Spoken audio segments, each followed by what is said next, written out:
ব্যাংককে বিমস্টেক সম্মেলনের ফাঁকে বাংলাদেশের প্রধান উপদেষ্টা অধ্যাপক ডক্টর মোহাম্মদ ইউনূস ও ভারতের প্রধানমন্ত্রী নরেন্দ্র মোদি আধা ঘণ্টার বেশি সময় ধরে দ্বিপাক্ষিক বৈঠক করেছেন।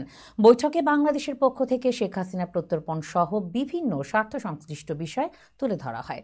প্রধান উপদেষ্টা প্রেস সচিব শফিকুল আলম আজ শুক্রবার দুপুরে ওই বৈঠকের পর এ তথ্য জানিয়েছেন।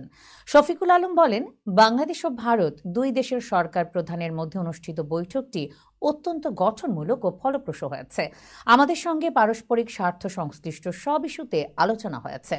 প্রেস সচিব বলেন, শেখ হাসিনার প্রত্যর্পণ এবং ভারতে বসে তিনি উস্কানিমূলক বক্তব্য দিচ্ছেন, এসব বিষয় বৈঠকে তুলে ধরা হয়েছে। এছাড়া সীমান্তে হত্যা, তিস্তা নদীর পানি বণ্টন সহ পারস্পরিক স্বার্থ সংশ্লিষ্ট বিভিন্ন বিষয়ে ফলপ্রসূ আলোচনা হয়েছে।